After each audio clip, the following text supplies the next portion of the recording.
I was a flight engineer on a air refueling airplane. I got burnt out on it. I had all this money. I had a $1 million house, a Corvette C8 and truck with a travel trailer house. I had all this material shit, but I didn't feel happy. I sold all my shit. I was dating a girl. She was a hot little thing. We're walking down the street and I said, babe, is it true that Thai women only want Farang for their money? She told me she had more debt. And I was just like, what?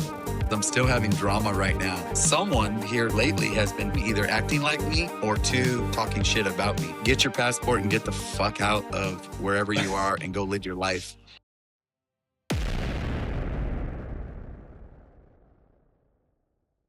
What's up, everybody? Brad Mines here. Quick heads up before we get into it. If you've been around since the Having Report days, you'll notice my name is different on here now as Brad Mines on YouTube, and we'll further rebrand the podcast to Brad Mines. The reason for the rebrand is that I don't want to always only talk about Bitcoin and crypto. I'm still very passionate about decentralized technologies. I do want to bring to you all the other great things that are happening in my life while I'm out here in Thailand. And this is the first episode I'm bringing to you that has nothing to do with Bitcoin at all. Today's guest is Anthony from the channel Anthony vs. World. You can find him on Instagram mostly, where he has his biggest following of about 37,000 followers, but is also on YouTube as well. Anthony is 52 years old. He spent 14 years in the Air Force. He had a great life back in San Antonio, Texas, but didn't feel fulfilled and he wasn't happy. So about 2 years ago, he moved out here to Thailand with a small suitcase and has never looked back. Fair warning, this conversation gets real raw. Relationships, money,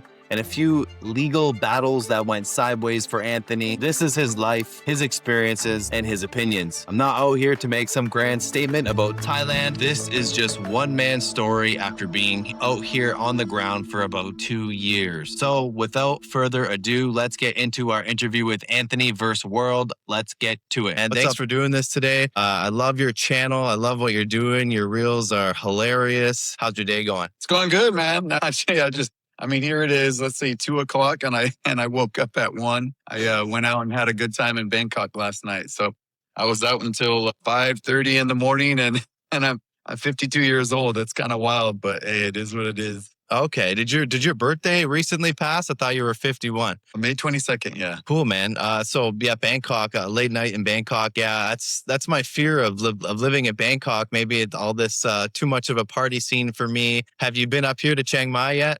I've been to the Chiang Mai. I went up there for about a week, maybe 4 months ago. So I liked it. We stayed in a cool Airbnb that was kind of outside the city.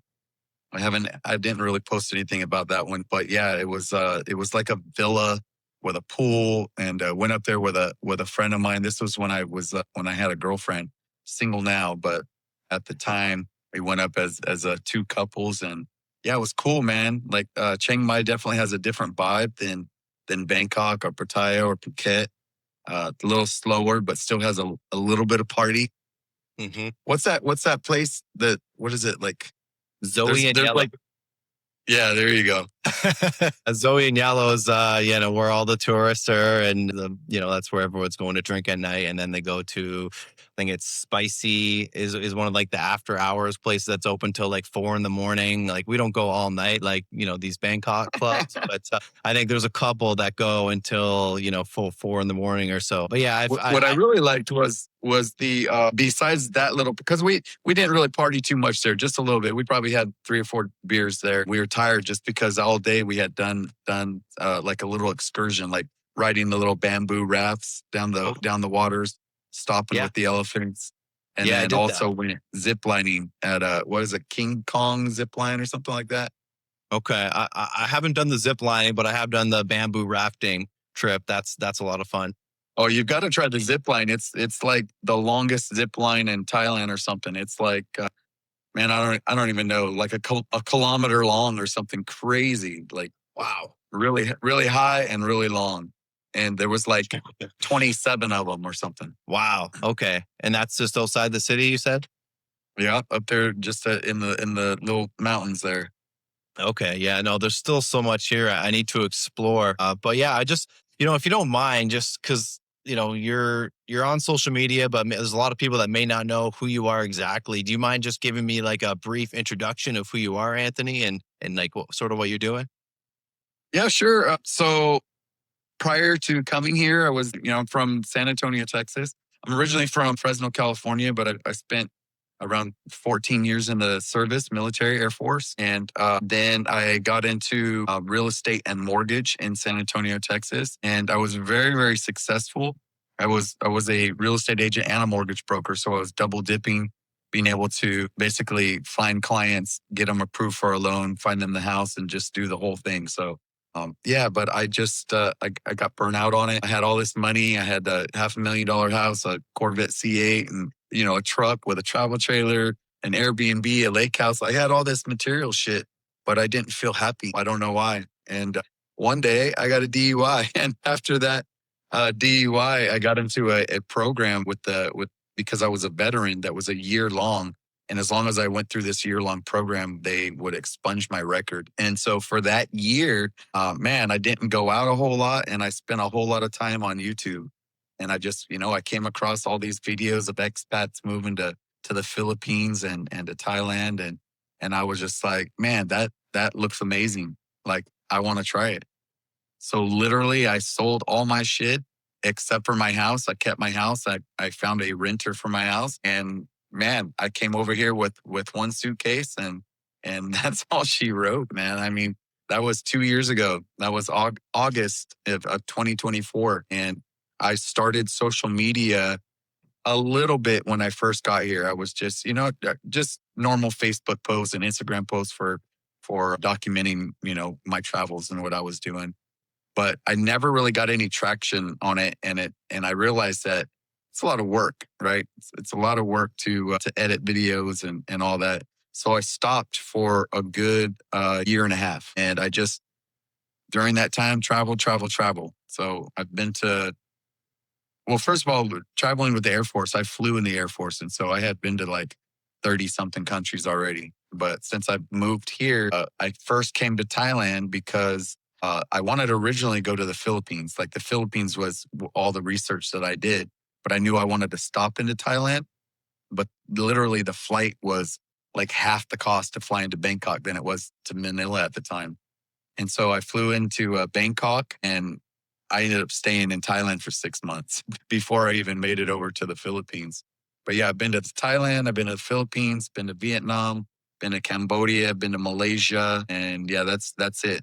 But in Thailand, I've traveled extensively, probably been to, I think, 13 or 14 different cities and provinces in Thailand. And I've been to probably around 10 or 12 in the Philippines. So between the two, I just did a lot of traveling. And yeah, I mean, I basically live out of my backpack now. I have one small backpack that it's not even like a huge one, like a backpacker style, but it's not a small backpack. It's like right in between. And my whole life fits in my backpack. And now I just travel place to place, Airbnb or hotels, and film content as my life goes on. The content's a little bit easier now because I got to the point where I was dating a girl and she loved social media, and she was a hot little thing. I'm 52 now. She was 25, and I just I did one video of her kind of making fun of foreigners dating, Thai girls, and that one video went viral. It was so funny. Can I cuss on this at all, or is it? Yeah, yeah, go for it, man. Just be raw, be Yeah. yourself. So Yeah. yeah. So the one video, we're walking down the street and I said, "Babe, is it true that Thai women only want farong for their money?" And she said, "No." I said, "Okay, why do Thai women want farong for their money?" And she says, "Big dick, fuck good." And yeah, and that video went viral. And so I played off that and started making videos just where I would even have my age and her age float above us. So people realize, our ages, and, we'd be on a beach and she'd be in a G string, or whatever. And yeah, I had a whole bunch of videos go viral. I think in my first month, I had 25 million views. I wasn't getting a ton of followers, but I mean, just a huge view count. And it was interesting because it made me love social media, hate it at the same time because I got so much hate, so many bad comments. But that was all about the engagement and getting the views, and it was cool. Started doing some brand deals, which was cool. Just because I was getting the views, made a little money. And then me and my and that girl broke up. And it was interesting because after we broke up, I did another video on my own. And that's where I went. I mean, that video has 1.5 million views, but that's where my follower count shot up. I have no idea why, but I mean, it shot up from 6,000 to around 30,000 in like a week.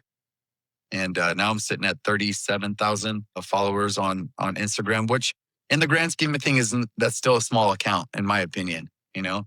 But I'm still getting huge views and just having fun with it. You know, it's at that point where I'm just so used to making a video every day. I used to make 5 or 6 videos a day, but now I'm kind of tired and I post at least once a day. Yeah. Yeah, it's good to So that keep was it. that was a long run. That was a really long run on there. So now we can get to whatever questions you. Well, I mean, this is good because you sparked a lot of questions that I have. Like you've been to so many different places. You weren't planning on being in Thailand, but you stayed in Thailand. I think that's a story of a lot of people that come abroad is they love Thailand. Like I haven't been to too many other places like Vietnam, some China, here in Asia. But I wanted to ask you, of all your places that you've been to, is there one place that really stood out to you or that feels like home or that you've been stationary the most? Yeah, either Bangkok or Pattaya. Bangkok, I've never been a really big city person, and but this city feels like home when I come to it. When I come into the airport, it feels like it's super familiar to me now, and I know where everything is, and I can get around the city pretty well. And there's just this energy about Bangkok. When you come into Bangkok, you just feel this. I don't know. I still get it when I come in, and it just feels exciting to me. Just feels like this buzz of this aura around me of excitement and energy. Like, okay, here we go again. And there's just like so much to do here, man. I mean, the food's amazing everywhere you go. I'm still trying new foods that I haven't tried. And then there's, just I saw a post the other day that said something like, if you tried every restaurant in Bangkok, it would take you 69 years. So there's just so many restaurants from around the world, but then you can just find these little side street food carts that the food is just amazing. And then even though I am older, I mean, I still like to go out and drink and party and hang out, listen to live bands and whatnot. And there's just a ton of that here. You can go from the slums of Soy Cowboy, walking down the street and talking to bar girls, all the way up to the most luxurious rooftop bars that have amazing views and nice cocktails, with the more classier upper scale echelon of people. Now, do you have a favorite Thai dish or something that you're eating a lot more that you weren't back in your old life? I really don't because so I have like 5 favorites, I guess. I love khao soy, which is up there in northern Thailand. Dish. It's like a soup with noodles and meat with some like what do you call it, wonton on top, and they even throw onions and pickles in it. Love khao soy. There's a restaurant here that I go to quite often that has a good one. I love pad krapao, of course, like everything. I feel like pad krapao is like the national dish of Thailand. Americans think it's pad Thai, but hardly anyone orders pad Thai here. Love green curry chicken. Love Penang chicken. Lap moo. I don't know if you know what that is. Lap moo. Oh. It's like pork with like spicy herbs inside of it, and the pork is like grinded up or really small, like a fine texture with a bunch of herbs and spices in it. Yeah, man, I just love Thai food, man. All of it. Yeah, it's so great. My first year here, so I've been here about a year and a half now, and yeah, I think my first year I put on like 10 or 15 pounds because I was just every restaurant I would go to, I'm ordering like 2 or 3 dishes rather than one. And now this year, I'm trying to be a little bit more healthy, going to the gyms, watching what I eat a little bit more. But the food is so great here, and it's so inexpensive. It could be very dangerous. I love that because I went through the same exact thing, and especially being in the Philippines for a couple months, I gained a lot of weight there because their cooking there is just full of fat and grease and oil. And yeah, I ended up gaining probably around 10 or 15 pounds, maybe even a little bit more. And then I eventually got to that point where I was in a routine and locked in and started buying all my own food and stuff, going to the gym every day. But then that gets boring too. So I go in these cycles. But to get back Yeah, to the yeah. other question about cities that I really love, Bangkok is one, Pattaya is the other. I have a very love-hate relationship with Pattaya. I love the party. I love being near the water, but it gets old too because I'm really a relationship kind of guy, and I it's just hard to find a good solid relationship in Pattaya because I mean there's like 27,000 sex workers there, and everybody that you meet is about work, so it's been tough. And I had a relationship for 4 months with a girl that I mean the one I was talking about, I really fell for her, this young girl. And of course at the end it ended up being about money. She asked me to first, she told me she had debt, right? And because of all the stories that I've heard about guys coming over here and blowing their savings on girls, I was very aware of that. And I was just like, that's not going to happen to me. So I told her, I tell you what, I'll open a business for you. And the money that you make from that business, you can use to pay off your debt. And Mm, so we did that. And 2 months later, after paying her debt off, she was just like, this business is too hard. I'm tired of it. And mm, obviously I knew because her debt was paid off that it was like she had this, relief taken off of her. And now she's like, why do I need to work hard in a business? And mm, yeah, so we sold the business. And then eventually it led back to she told me she had more debt. And I was just like, what? And she's like, yes, I do. Because she sold phones, cell phones, and gold online. And apparently her story was that the gold dealer, she collected money from customers, sent that money to the gold dealer, and the gold dealer went out of business and took all the money. And so now she owed 180,000 baht or something to different people. And I was mm. just like, you know what? That sounds too scamish to me. Sounds like too much of a story. I'm sorry. I'm not going to give you any money for that. And then she basically asked me, well, if you want to be with me, I'm going to need 35,000 baht a month to be your girlfriend. And I'm like, you're out of your fucking mind. Bye. And it's crazy because that's very normal, especially in Pattaya. It's not so normal out here in Bangkok, but it's normal for guys to pay a monthly allowance to some of these girls so that they don't have to work and they can spend the time with the men completely. And I've just never been about that. I'm like, I'm not paying a girl to be my girlfriend. So Yeah. Yeah, I can totally understand that. So Pattaya is the first city I landed here. When I came, I went to Rolling Loud Music Festival. This was November 2024, so not long after your right. story. So we're almost on the same sort of timeline here. But yeah, I was in Pattaya my first month, and yeah, I was shocked because I thought this was some small like beach town, and I didn't think the beaches were that great. And there's a couple thousand women lined up on the beach and everyone's a freelancer. This is a big shock to me. And then I went to Chiang Mai and it was 100% different. I mean, you still have a little bit of that here, but yeah, I think you made a good choice there. If you're paying someone to be your girlfriend, it's what other skeletons are going to be in the closet that are kind of going to come out later there that if you didn't know about this in the beginning. So yeah, I guess it's we're all learning out here. It's completely different. But that's So when that. I can tie the two things together of all that badness of my ex-girlfriend Pattaya and then the social media on this side is I'm still having drama right now with her and now she has a new boyfriend. This is wild, man. I get haters and I do like my social media now. Like I've deleted a lot of stuff from my social media that was all about soy six and all of that stuff, the degeneracy side. And I've really focused on my social media now on giving back to Thai people. And, the little game that I play about 100 versus 1,000, it's just giving back. And, I really try to take care of it. I've really transitioned my social media to be positive. And man, I still get so many haters. So when people talk shit, I talk shit back. I'm just like, some people were like, it's so tacky of you and condescending for you to give them play a game and make a video of you giving them a tip. And I was just like, bro, I'm spreading kindness here and I'm trying to get other people to do the same. It's not condescending at all. And do you see one person in my videos unhappy that they're making 1,000 baht tip for no reason? Anyway, what I was getting to is that someone here lately has been creating fake accounts, and one, either acting like me, or two, talking shit about me. One person, I got a text message from a girl that she followed me, and I had hung out with her a couple of years ago, and the message was, "Do you have HIV?" And I was like, "What?" And she's just like, "Yeah, do you have HIV?" I said, "Why would you ask that question?"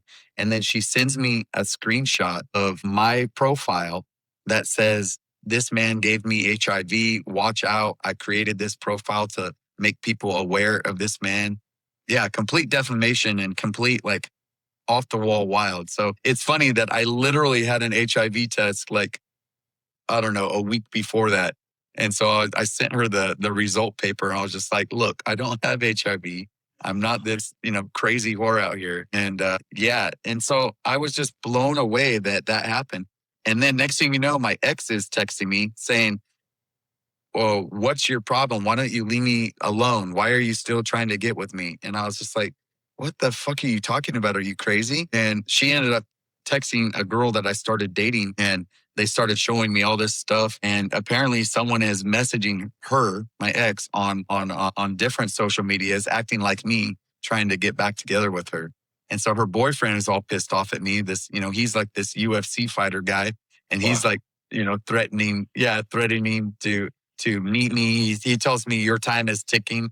And I'm like, "Bro, I'm over that girl. I have been over that girl for 4 months. I want nothing to do with her. I'm sorry that I can't help it that I have a social media following with haters and someone's digging in."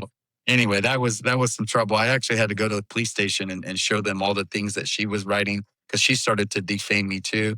And I showed the police station his threatening comment, and I was just like, "Look, I'm not trying to have no trouble. Like, I'm 52 years old. You want me to go out and fucking get rear naked choked by some young USA for some bullshit?"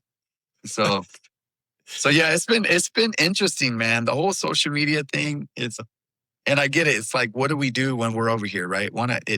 It's like gives us something to do while we're here, and then you can generate some income from it as well. So, but it's a little bit of a nightmare on the whole other side of it. Yeah, no, but this is what I love about your content though is you give us the real and the raw stories, sort of like what you just did now. So this is I think this is part of the Thailand that people like to see. They don't always want to see the same thing. So I think this is something good and unique about you. So I appreciate the insight there. But yeah, that's quite interesting. I've been seeing. I met a girl from Hong Kong when I was there. Sorry, not from Hong Kong, but in Hong Kong, a Chinese girl, and I shortly after at the end of my Pattaya run there. So I haven't really been diving into the dating scene, and luckily no threats from UFC fighters at this point. But it's it's good to see. It's Wait, so good. your girl is Chinese from Hong Kong, and you No, met her she's in Hong Kong, or you met her in?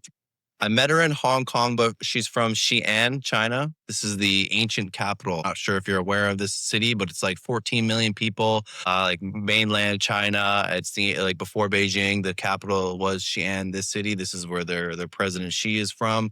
And they're famous for this terracotta army that was discovered in like the 70s. And there's like 6,000 soldiers that were buried underground. And they have like the emperor's tomb there as well, which is like crazy interesting because it's never been uncovered. It's like the oldest tomb. It's never been uncovered before. There's full of mercury lakes inside this tomb, so they can't even dig it up. There's supposedly all these booby traps, like arrows that will shoot out at you if you were to ever Some like try to. Indiana Jones kind of stuff? Yeah, so this city is really cool, and then they have the most Wait, so pristine. you were in Thailand first, and then you visited China? Yes, I was in Pattaya. Then I went to Hong Kong for a few days, and then that's where I met my girlfriend. And then I went to Chiang Mai, and then I've been here pretty much ever since. Except I went to And, Vietnam. and she followed you, or you have like a long distance relationship? We're long distance relationship. She's here now for the full month though, so that's nice. But yeah, there's definitely it's my first like long distance relationship. It's about a 3 hour flight, but the flights are like 150 USD round trip, so they're quite cheap. So yeah, this is my situation Wow, bro, now. I've never been to China, so I mean, I would definitely be interested. and then having you be a tour guide or giving me all the insights of the visas and all that stuff. I know they have that walkthrough visa or whatever where you can, go for 10 days or whatnot. Yeah, The training. exactly. You stop over, but you can't go back to where you came from. So you have to continue on, like go to Thailand, China, and then another country in order to get that 10-day free. But Hong Kong is considered its own country, right? So you can go from Thailand to Hong Kong to China, back to Thailand. That does sound right, but I don't want to say for certain because I don't know for certain because China might consider, China considers a lot to be China, right? So I don't want to say for sure. Yeah, no, I've seen plenty of videos about that on YouTube about how Hong Kong is its own entity, and so that you can use that visa rule as an American to visit different parts of China. You just go to Hong Kong first or China first, like Chengdu or all these popular spots, and then go to Hong Kong and then back to Thailand. Okay, yeah. Have you been to Hong Kong yet? Yeah, I haven't been to China or Hong Kong. No, not at all. But Okay. I have a big interest in it though. Yeah, That's the problem, bro, about getting in these relationships. Like I love travel. My original plan was just to slow travel, like go somewhere for a month and then go somewhere else and then like literally live out of my backpack. But I always end up getting into a relationship or start dating a girl or and then it stops my plan. And then like I've had 3 leases here that I've broken. So I set up shop in Bangkok. I had my lease for a year-long lease. I had it for like 4 months. And then I had visa issues and I was breaking up with a girlfriend. Screw it. So I left and I went to the Philippines. So I broke that lease. I came back. This is when I wanted to lock in again. Got another lease in Bangkok in a smaller area called Lat Pral. And this is where I just started going to the gym every day, eating super clean. I was in my own little bubble over there. But then after like 3 months, I got bored. And so broke another lease, bounced again. And then when I, got together with that girl that was in Pattaya, I signed a lease on a business. And the business basically had an apartment above the business. So we had our shop in the bottom and then we lived above it. And that was another lease that, after she said, hey, I don't want the business anymore, got rid of that and lost another 40,000 deposit there. So I've probably lost like, I don't know, 150,000 baht in deposits by breaking 3 leases. And now I'm just like, let me just stay in Airbnbs and hotels. Yeah, the short term works. So I've just recently, well, a couple months ago, I just signed a 12-month lease up here in Chiang Mai, just in order to save money. Like I'm 37 now, so I'm a little bit too young to, completely retire. I kind of took a risk of quitting my job in Canada and trying to build something out here. So I'm not ready to just be like blowing cash for the rest of my life. But yeah, I'm trying. I kind of went the opposite now. I'm doing the long term and trying to. So what are you doing for your income? So I've been living off my savings until recently. I started podcast producing as a freelancer, and also I'm building out a business, building websites. So website design, hosting, the whole shebang, sort of. So yeah, I got my website, bradminds.com. I got a couple sites that are live now for a few clients, and yeah, working on some other stuff. So between those two, that's kind of what I'm doing right now. And like I said, I was doing save money when I was in Canada. I was a post office supervisor for like a decade and just accumulated Bitcoin, a couple condos in Canada. And now I'm just kind of just been pooling off that my savings the last year and a half, 2 years actually, since I've been off work. So, but now I'm starting. So the website design, is that the whole, AI is creating the website for you and then you're just selling it and you have the subscription for the hosting? Yeah, exactly. So rather than someone going to like a website builder that has all these templates, I can now use like Claude Code or Codex or Grok Build, all these tools to actually own the code yourself. And so I'm actually building the code so you have a lot more flexibility of what the website looks like. And you can integrate all these different types of things now. It's a really golden age of opportunity with AI right now, I feel like. So I'm trying to capitalize on that before the whole damn world is doing it. So I know there's some other people doing this type of thing, but yeah, you don't really need to, know everything about coding, but more so just how the internet works and, domains, domain management, website management, these types of things. So yeah. Yeah. So most people wonder like what my income is. I'm sure that might have been a question for you coming and it's, I get disability from the military. I'm rated 100% in the U.S. military. And so they And people think, well, you're not disabled. You can run, you can jump, you can whatever. Well, there's a different system in the Veterans Affairs disability rating on how they rate you with different ailments that you have. Like, for instance, I have PTSD from going to war. I've got some back problems. I've got like there's just several issues that add up to over 100%. But they obviously top you out at 100% and give you a paycheck for that. So I'm permanent and total, which means I'll get that amount for the rest of my life. And I don't mind sharing because it's public knowledge. Like that amount is around 4,000 US and it's tax free. And so that's what I live in. That's plenty of money to live on in Southeast Asia, on top of getting a few brand deals here and there. I don't focus on brand deals. If someone comes to me and says, hey, we're going to give you, like my highest payday was 18,000 baht, which is around $600 plus a free suit, for a company, a tailor shop. So they gave me the suit plus the 600, end up being around $1,000 value. But I've had a couple other brand deals with that, but I don't chase them, And then I had some. I recently just sold my house, but that was giving me another $500 a month in positive cash flow from the real estate. But I just recently sold it. I had an amazing renter for the last 3 years that took care of my house, paid on time every month, and gave me that positive cash flow. But he recently moved out. He retired himself from the military. And I was just like, you know what? My house, it's half a $1 million house. And it's a little hard to find a renter to pay $3,000 a month in San Antonio. So I was just like, yeah, it's time to move on from this piece of property. So yeah, so that's how I make my money. That 4,000 baht, $4,000, sorry, equates to around 130,000 baht a month. And sometimes I'll have a quiet month of spending around $2,000, but most months I spend every bit of it. Yeah, just going out and having fun. Traveling a lot, though. A lot of it has to do with traveling different cities. I'm also an advanced scuba diver, so that I've done 60 dives in the last 2 years. And so a lot of the money went towards that as well. Yeah. Well, it sounds like you're the perfect guy to, create and distribute this content. You have a surplus of income here in Thailand that goes a long way where you can kind of experience everything Thailand has to offer. But I know before you had told me your income, I was actually just assuming you were, living off of because you said you're a real estate agent and broker as well. So I thought this was just this is what you were using, but that's amazing that you have this veteran pension, I guess. Yeah, yep. Disability pension, yeah, disability, same thing. Yeah, and you said you were I'm blessed. I'm blessed to have that. Yeah, and you said you were deployed somewhere, or you were at war, like you're in the military. Yeah, bro. I mean, I was in for 14 years, so I've been on. I mean, I don't know how many deployments I've been on. I can't even count how many. But I was also air crew, so I was a flight engineer on a air refueling airplane. So a giant gas station in the sky for other jets and other airplanes.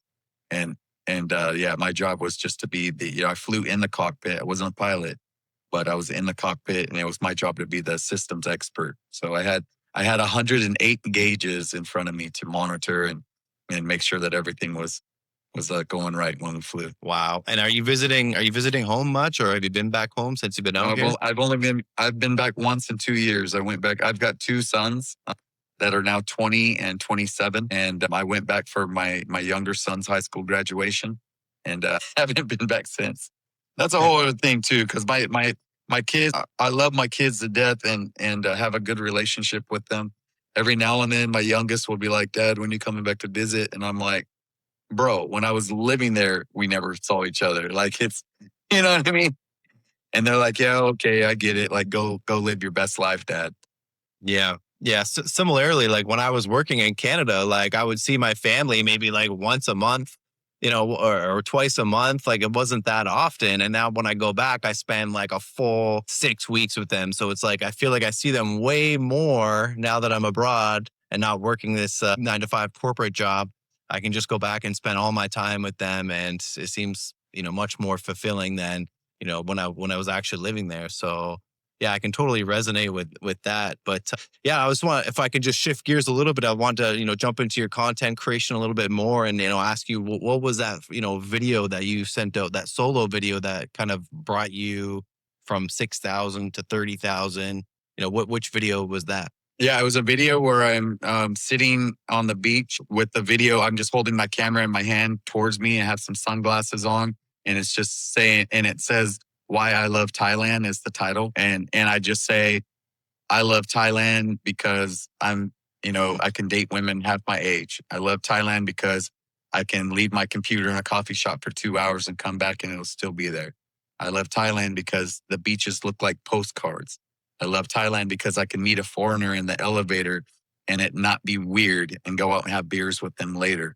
Mhm. Yeah, and it was just me listing off all of the reasons why I love Thailand. And yeah, it went viral. Yeah, no, I know this video, and I think like it was not just the content, but it was like how raw and real, and the way you delivered that was just very eloquent and real. I just thought it was just so hilarious, and obviously something I can resonate with being out here. And how And, does and it? what's funny is that positive as a video is that you still get all the hate.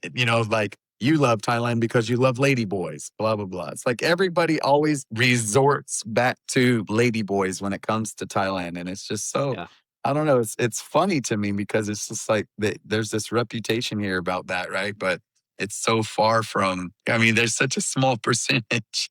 Yeah. It's crazy Well, to me. how does it work? Like, yeah, I know I see you have these the Ray Bans. I've seen these before. Like, what's your reaction to people? Do you usually tell people you're recording before you use them, or have you had any negative backlash? I know some people. There's been a couple things about that online. So I haven't had any backlash from someone in person. But yeah, I did have a video that it also went viral with over 1 million views of me just walking down Sukhumvit Road.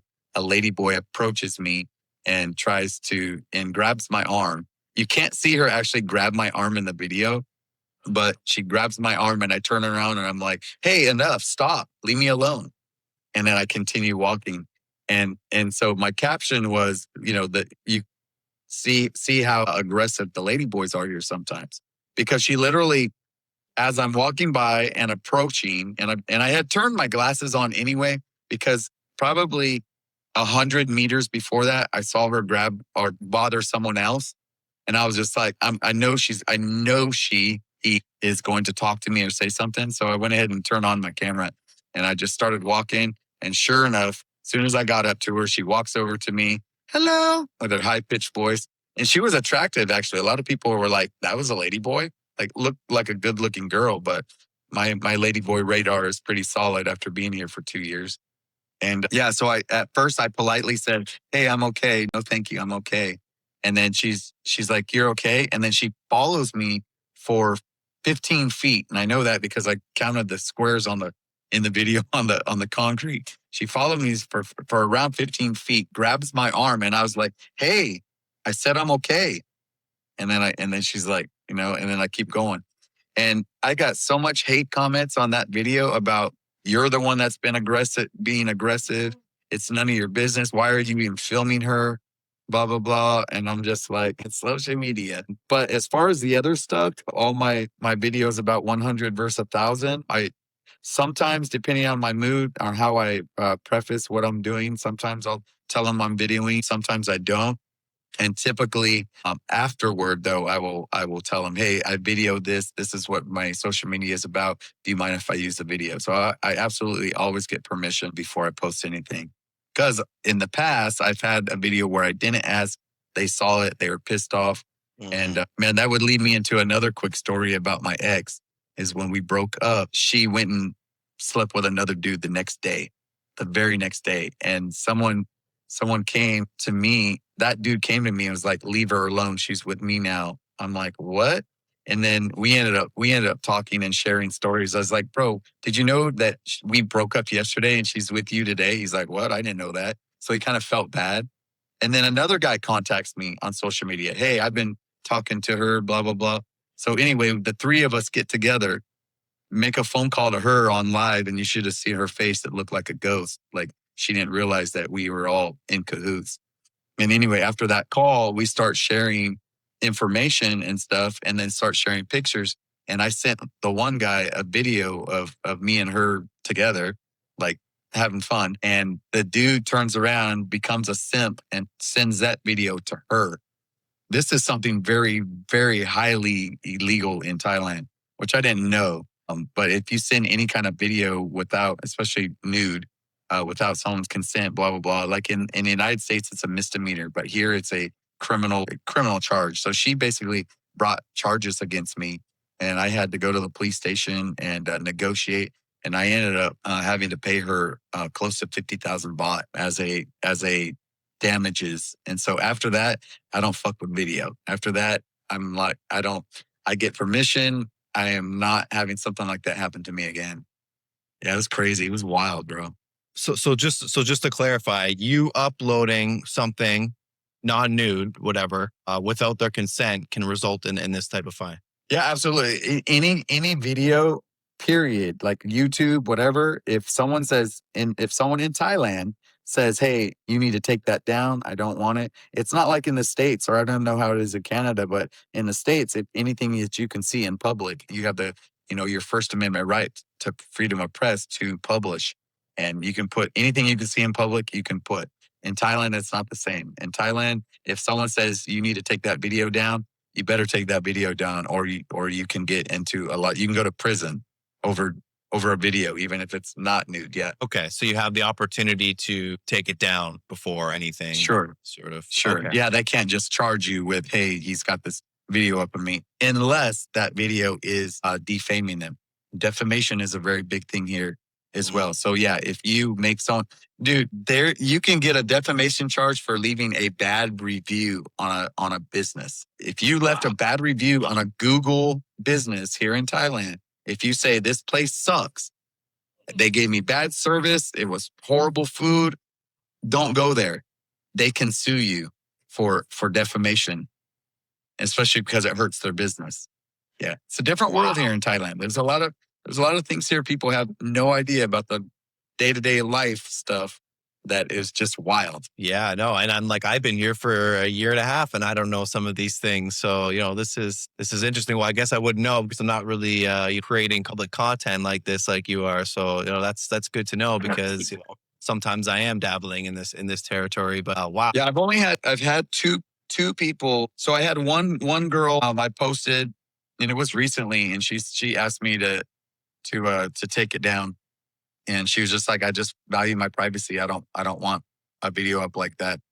And this was after I had told her I'm videoing. I told her I'm videoing this. I'm going to post it. And she's, of course, they're not going to say anything because they're about to get 1,000 baht or 100 baht.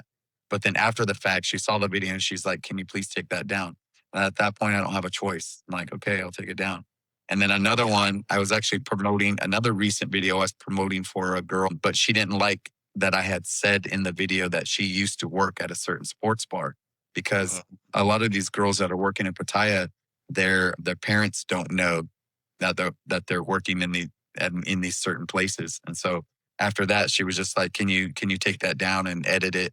But I'm just like, okay, once I take it down, I'm not going to go re-edit it and re-promote your business, because you're going to dictate how, what I say in the business. So yeah, I took the videos down, but I'm not going to repost. Like, yeah, that's like, probably I already a good did my call. part. That's probably a good call. Exactly. And I mean, most of the traction you get from a video on social media comes from like in the first, so Instagram first couple days to a week. I mean, sometimes you see them, get traction later, but I think most of the time they, you get that traction right away. Where did this 100 versus 1,000 video idea come from? When did you start this? So I started it, I don't know, maybe 2 months ago.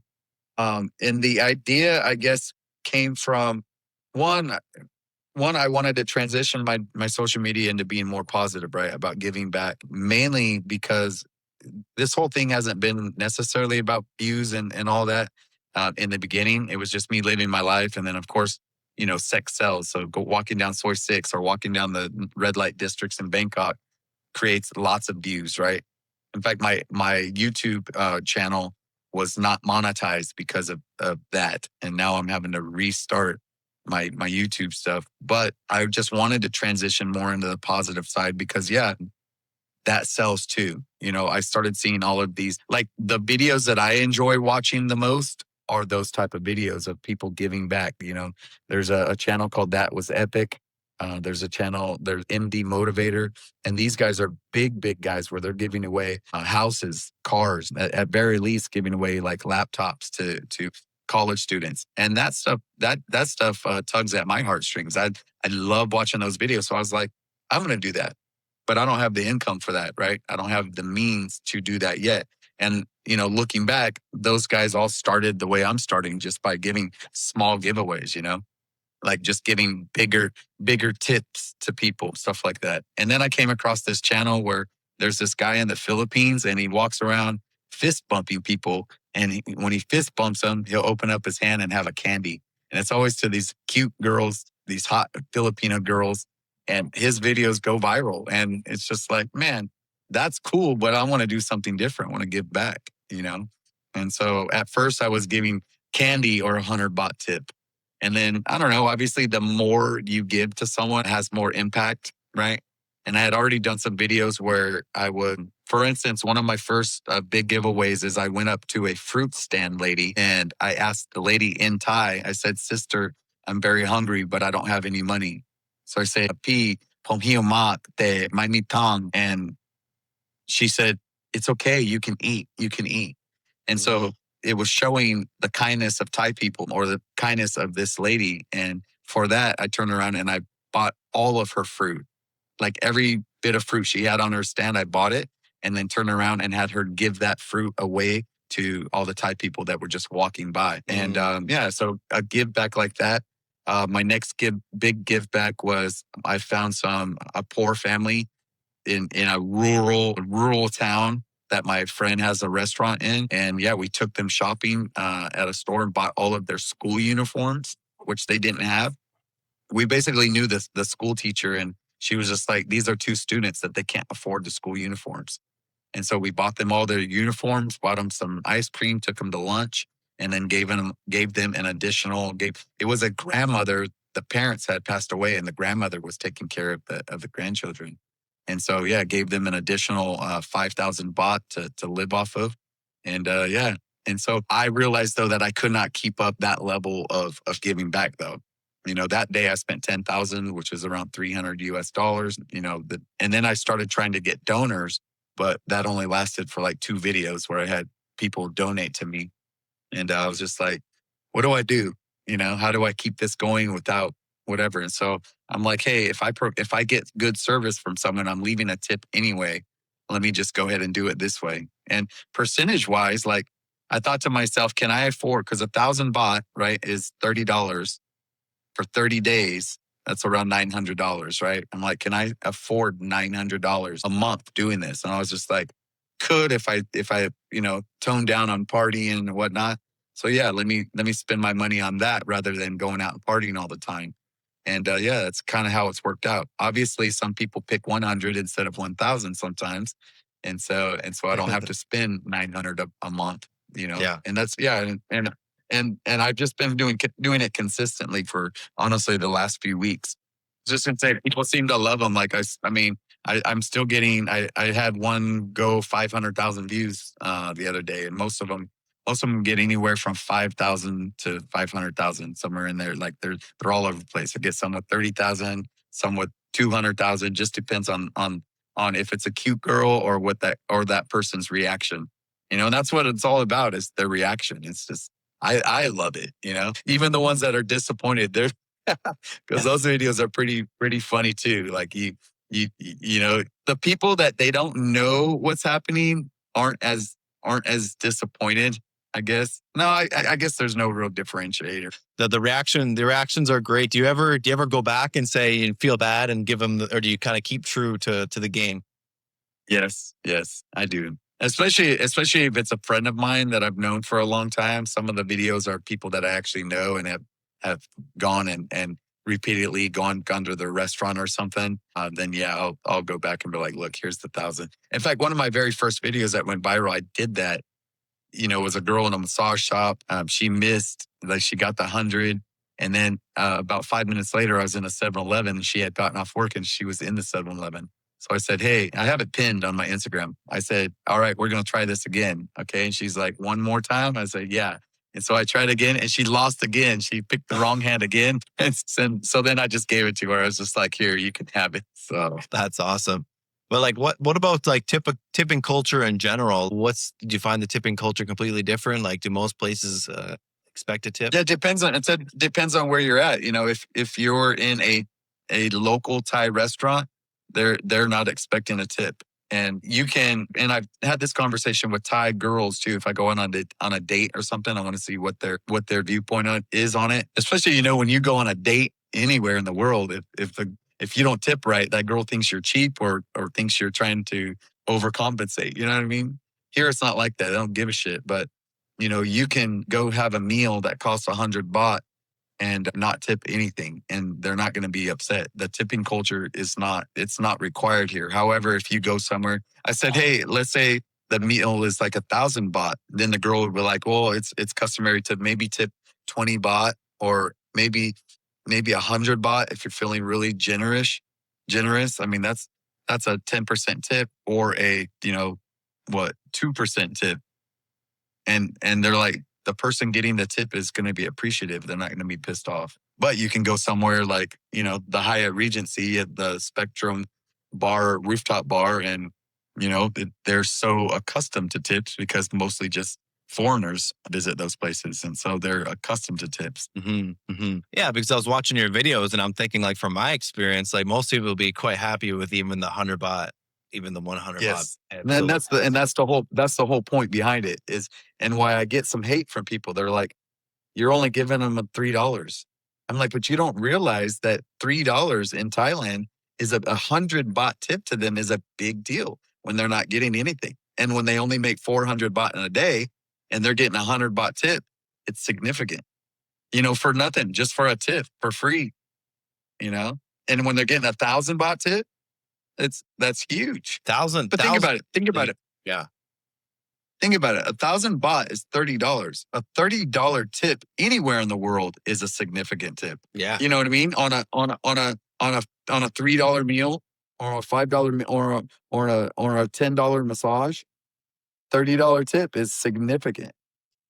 So, Yeah. and that's what people don't realize. At least that's what the haters don't realize. But I also get a lot of positive feedback too, so that's good.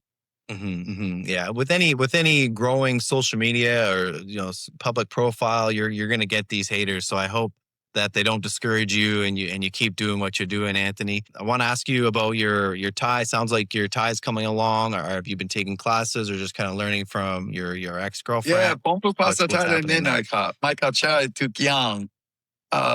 Yeah, I speak a little bit of Thai, but I don't understand everything. I've been here for 2 years. I've had 3 Thai girlfriends. I've interacted with Thai people the whole time. I'm not just going and hanging out with Farangs. I did in the beginning, I took some Thai classes. I was in school for 3 weeks, every day straight for 3 weeks.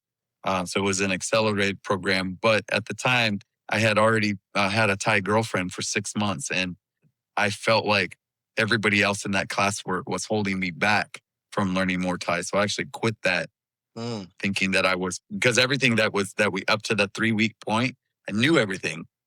I mean, I learned a couple things here and there, but I knew everything already just from basic conversation. Then I quit the school thinking I was going to read my Thai books, and I don't.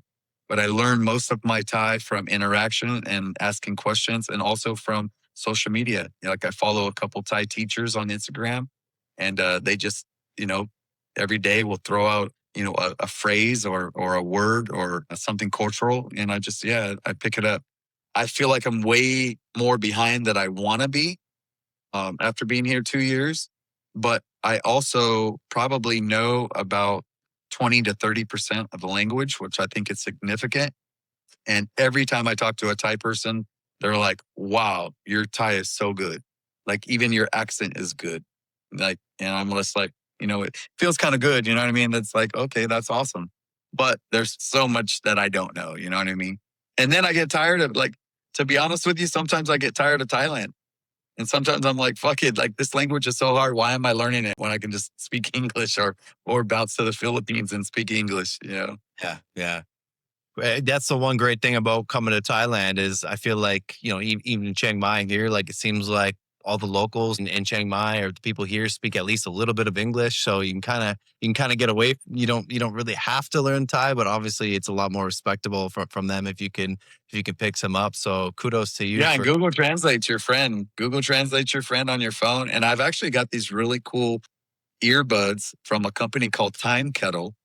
This Mhm. is not sponsored. Yeah, they're called Time Kettle W4 Pros, and they do real time translation back and forth as you speak. So they're just earbuds, right? And I can talk and listen. And what you do is you put one earbud in, or you hand the other earbud to the other person, and then you can talk back and forth to each other.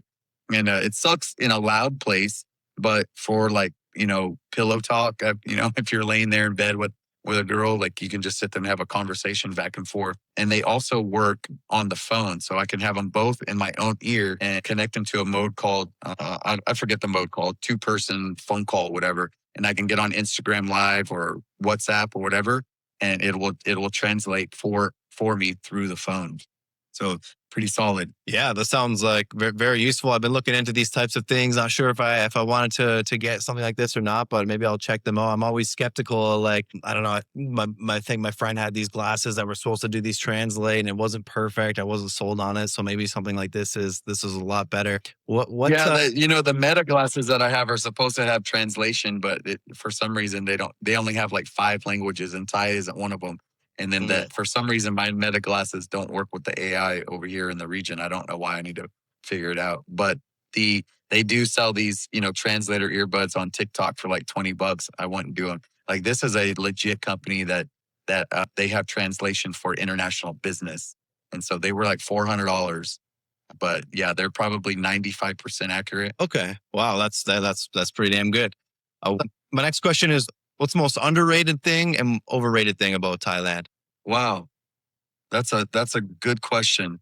The most overrated thing, and I have to be careful saying this, is that all Thai people are kind, because it's just not true. The other day I went to get a motorbike taxi, and I looked at the Grab first. To take the same ride on Grab was 56 baht. The motorbike taxi driver asked me for 100 baht. I said, no, no, no, sir. I'll give you 80 baht, still being more generous than what Grab was, just because they're right there and I didn't feel like waiting 5 minutes for a Grab. Right. So I said, I'll give you 80 baht. No, I want 100. And I said, look, it's only 56 on Grab. Okay, take 80. So he's kind of giving me attitude. And then just as we're getting on the bike, he says, Ihia. Ihia is like, fuck you, dirty lizard. He says, Whoa. Ihia. And I said, Popo pasa tie dye. And his eyes got big, and all the other, and actually I said, I speak Thai. And I had a few beers after this. So I got off the bike. I said, I speak Thai. What's wrong with you? And all the other guys that were around, the taxi drivers, came over. Like anytime there's a conflict, you got to know that these guys will stick together. So I was just like, hey, calm down. He called me Ihia. I said, I speak Thai. This man did bad. And then another one was just like, okay, I take you for 80 baht. So to answer that, overrated is Thai kindness. Yes, the Mm, people are here kind. And whenever someone's kind to me, like I just posted a video about some girl giving me a piece of cake just for holding the cake so she can light the candles for her friend. And there are some super kind people here, but there are some people that are just completely rude foreigners because you're a foreigner. So that's overrated, underrated. I can't say the food because the food has high ratings here. I can't say the women because the women have high ratings here. But per capita, there's probably the most beautiful women in the world, which is probably why I've stayed in Thailand, because I can literally walk in the mall and be like, oh my God, she's hot. Oh my God, she's hot. Oh my God, she's hot. That's where I can't do that in, say, the Philippines. I'm like, okay, she's pretty, but then not see another one for another. But mm. here, like per capita, there's just so many beautiful women. Oh man, I don't know, man. I can't say what's what's underrated. Okay, well, maybe we can we'll come back to that maybe on part 2 someday. I did another video on which I deleted already because it was negative. Because my one viral video was why I like Thailand, and my negative one was why I don't like Thailand, and I was really real and raw on that one as well. And it did well as well, but I got a lot of hate, and especially from Thai people that were like, "Hey, we're going to report you." And so that is defaming the country, even though it wasn't defaming. Yeah. Even though it wasn't defaming the country, it was just telling some negative things that I didn't like that were obvious. Like I had said, I don't like walking down the street and I can't go more than 10 feet without someone trying to sell me something. I don't like that there's a foreigner price and a Thai price. Why should I have to pay more because I'm foreign? I don't like that relationships are so transactional here. I can't find real love because it seems like they just love my money. A lot of negatives that weren't horribly negative, but Thailand isn't perfect. No place is perfect. There's going to be things that you hate about the place too. And I think being in Bangkok, those things are exemplified like to the max, For right? sure. It's in Bangkok. So I don't see as much of that as that kind of stuff in Chiang Mai, but it obviously exists here too. Just Thailand in general. When I first got here, it's like I'm like, even I was in Pattaya and I'm like, this is amazing. There's weed shops, right? I can go smoke weed right inside. This is amazing. There's Thai massage for, $15, $20. The weather's great. There's all these great things, but I think it's important to be real about maybe the infrastructure is not good, or it's good to hear both sides. Yeah, But and that's what's so interesting about your question about things being underrated is because there are so many things that maybe people don't realize, but I feel like they do. I feel like it's social media. I mean, I think Thailand is the number one country in the world for social media influencers. So it's all been put out there. I could say, hey, the islands, the boats, the long tail boat rides, like the beautiful beaches are underrated, but I think so many people already know about them. So it's yeah, hard to answer that question. yeah, no, that's fair. Do you have any travel plans outside of Bangkok coming up? So I actually am probably going to lock in here again for a little bit between Bangkok and Pattaya. In the last few days, I partnered up with some people who are buying a restaurant, and yeah, I'm going to be part of that. And yeah, so it's going to be kind of an exciting new journey for me, as opening a restaurant in Pattaya. It's going to be a Mukherjee restaurant. We're taking over a current Mukherjee who is not doing very well, but we've got some really good ideas about bringing that business back to life. It's in the perfect location. It's a huge restaurant. And between that and my other partners having huge social medias, I think we're going to do quite well. And yeah, so no real country to country travel plans at the moment. Of course, my visa, I just renewed my visa a couple weeks ago. So in about 2.5 months, I don't like doing a immigration 90-day check-in. I like just to bounce out of the country somewhere. So Okay. And so what kind of visa are you on? a DTV, Oh, you 5-year do? visa. Oh, nice. Okay. Yeah. Same here. I did the 6 month Mai Tai program that I went for a couple months when I first got here. And now that expired and I can just enjoy the 5-year. But when I heard about this 5-year, I'm like, I had to jump on it right So you away. don't ever have to, you don't ever have to go back to a Muay Thai academy a certain amount of time later.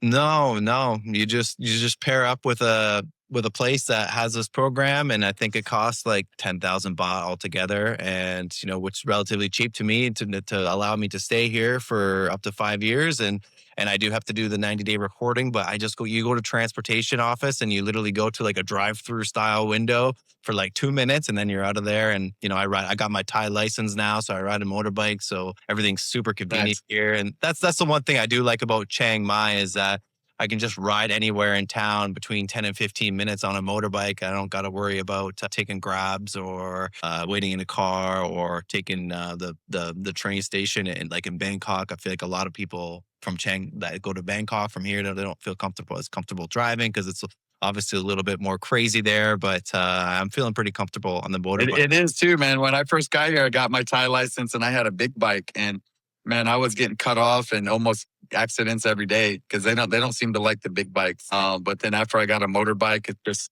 I'm so comfortable zipping around on a motorbike anywhere now. But yeah, that's cool. I'm glad that we were able to connect because I don't know anyone in Chiang Mai. So if I want to go up there and get more of a more authentic experience, I'll hit you up because we just kind of went there not knowing shit about the place and we didn't go do a whole lot.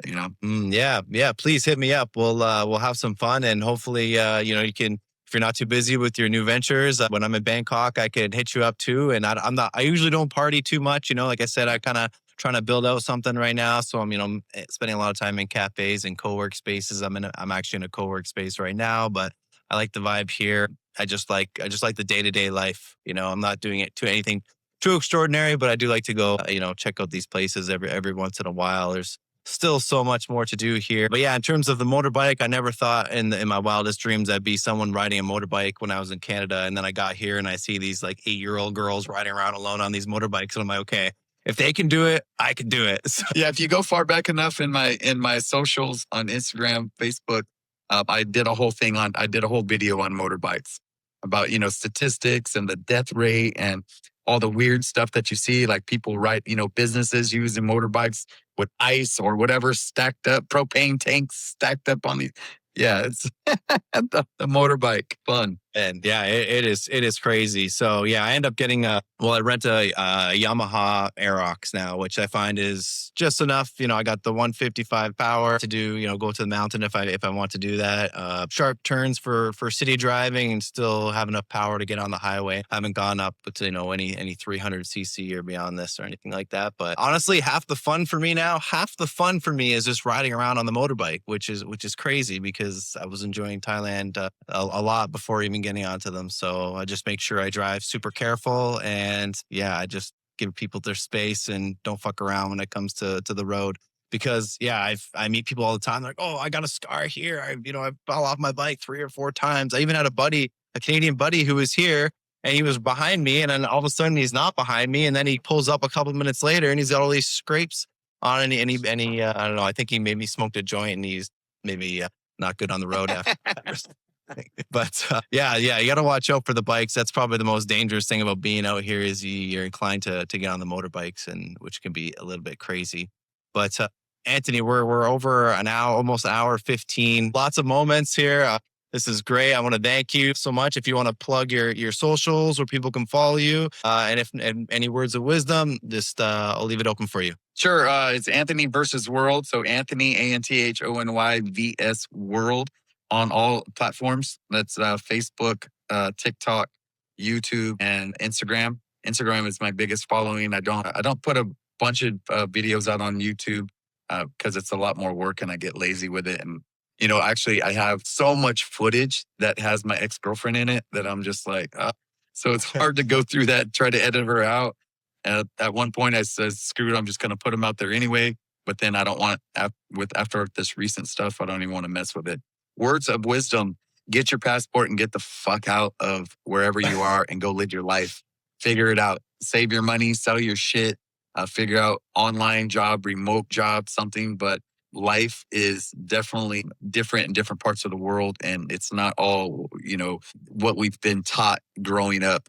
I live a life of freedom and, I'm not the rat race. I don't live the rat race. I wake up when my body wakes me up. I eat amazing food. I meet cool people from all over the world. And I've seen the most beautiful places in the world, at least in this country, for what I think. And that's my words of wisdom is just, stop staring at a computer screen or your phone and just go out there and do it. Go out there and get it. I appreciate your time here and thank you for the invite as well, Brad. And I look forward to connecting again. Anthony versus World, thank you so much for doing this. I appreciate your time. See you next time. All right. Peace.